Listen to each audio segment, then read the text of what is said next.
साथियों, इस समय देश अपनी आजादी के 75 वर्ष का पर्व मना रहा है। आजादी का अमृत महोत्सव गुलामी के लंबे कालखंड में असंख्य बलिदान देकर हमने ये आजादी हासिल की है। इस आजादी की रक्षा करने का दायित्व हम सभी हिंदुस्तानियों के सर पे है। हम सबकी जिम्मेवारी है। आजादी के अमृत काल में हमारे सामने नए लक्ष्य हैं, नए संकल्प हैं, नई चुनौतियां भी हैं। ऐसे महत्वपूर्ण कालखंड में आज का भारत अपनी शक्तियों को लेकर भी सजग है और अपने संसाधनों को लेकर भी। दुर्भाग्य से पहले हमारे देश में सेना से जुड़े संसाधनों के लिए ये मान लिया गया था कि हमें जो कुछ भी मिलेगा विदेशों से ही मिलेगा। हमें टेक्नोलॉजी के मामले में झुकना पड़ता था, ज्यादा पैसे खर्च करने पड़ते थे। नए हथियार, नए उपकरण खरीदने होते थे तो प्रक्रिया सालों साल चलती रहती थी। यानी एक अफसर फाइल शुरू करें, वो रिटायर हो जाए, तब तक भी चीज नहीं पहुंचती थी। ऐसा ही कालखंड था। नतीजा ये कि जरूरत के समय हथियार फिर आपाधापी में खरीदे जाते थे। यहां तक कि स्पेयर पार्ट्स के लिए भी हम दूसरे देशों पर निर्भर रहते थे। साथियों, डिफेंस सेक्टर में आत्मनिर्भरता का संकल्प उन पुरानी स्थितियों को बदलने का एक सशक्त मार्ग है। देश के रक्षा खर्च के लिए जो बजट होता है, अब उसका करीब 65% देश के भीतर ही खरीदी पर खर्च हो रहा है। हमारे देश ये सब कर सकता है, करके दिखाया है।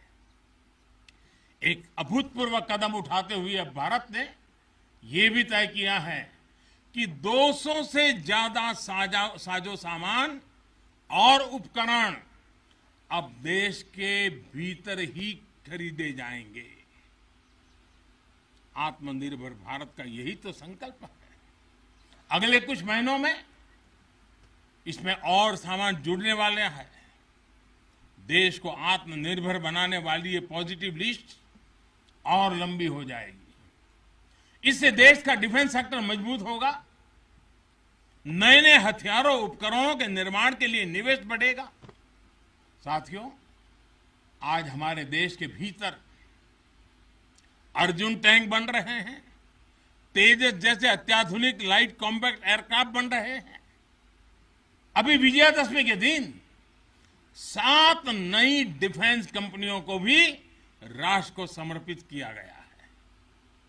हमारी जो ऑर्डिनेंस फैक्ट्रीज थी, वो अब स्पेशलाइज्ड सेक्टर में आधुनिक रक्षा उपकरण बनाएगी। आज हमारा प्राइवेट सेक्टर भी राष्ट्र रक्षा के संकल्प का सारथी बन रहा है। हमारे कई नए डिफेंस स्टार्टअप्स आज अपना परचम लहरा रहे हैं। हमारे नौजवान 20, 22, 25 साल के नौजवान क्या क्या चीजें लेकर के आ रहे हैं, गर्व होता है। साथियों, उत्तर प्रदेश और तमिलनाडु में बन रहे डिफेंस कॉरिडोर इस स्पीड को और तेज करने वाले हैं। ये सारे कदम जो आज हम उठा रहे हैं, वो भारत के सामर्थ्य के साथ साथ डिफेंस एक्सपोर्टर के रूप में हमारी पहचान को भी सशक्त करने वाले हैं। साथियों, हमारे शास्त्रों में कहा गया है, को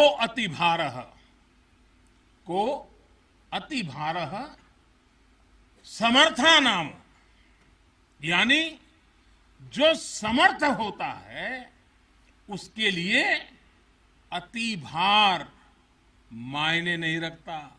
वो सहज ही अपने संकल्पों को सिद्ध करता है।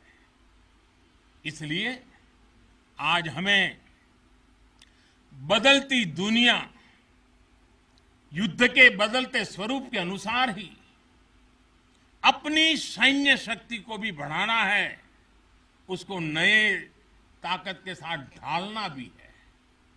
हमें अपनी तैयारियों को दुनिया में हो रहे इस तेज परिवर्तन के अनुकूल ही ढालना ही होगा।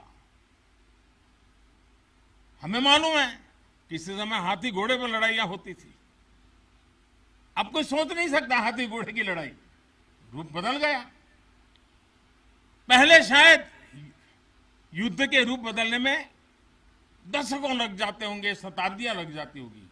आज तो सुबह एक तरीका होगा तो शाम को दूसरा तरीका होगा लड़ाई का। इतनी तेजी से टेक्नोलॉजी अपनी जगह बना रही है। आज की युद्ध कला सिर्फ ऑपरेशंस के तौर तरीकों तक ही सीमित नहीं है। आज अलग अलग पहलुओं में बेहतर तालमेल, टेक्नोलॉजी और हाइब्रिड टैक्टिक्स का उपयोग बहुत बड़ा फर्क डाल सकता है। संगठित नेतृत्व एक्शन में बेहतर समन्वय आज बहुत जरूरी है। इसलिए बीते समय से हर स्तर पर लगातार रिफॉर्म्स किए जा रहे हैं। चीफ ऑफ डिफेंस स्टाफ की नियुक्ति हो या डिपार्टमेंट ऑफ मिलिट्री अफेयर्स का गठन, ये हमारी सैन्य शक्ति को बदलते समय के साथ कदम ताल करने में अहम रोल निभा रहे हैं। साथियों, आधुनिक बॉर्डर इंफ्रास्ट्रक्चर भी हमारी सैन्य ताकत को और मजबूत करने वाला है। सीमावर्ती इलाकों की कनेक्टिविटी को लेकर पहले कैसे काम होता था, ये आज देश के लोग, आप सभी भली भांति जानते हैं। अब आज लद्दाख से लेकर के अरुणाचल प्रदेश तक, जैसलमेर से लेकर के अंडमान निकोबार द्वीप तक, हमारे बॉर्डर एरियाज में, हमारे समुद्री तट पर जहां सामान्य कनेक्टिविटी भी नहीं होती थी, वहां आधुनिक रोड, बड़े बड़े टनल्स, पूल और ऑप्टिकल फाइबर जैसे नेटवर्क बिछाए जा रहे हैं। इससे हमारी डिप्लॉयमेंट कैपेबिलिटी में तो भूतपूर्व सुधार हुआ ही है। सैनिकों को भी अब बहुत अधिक सुविधा हो रही है।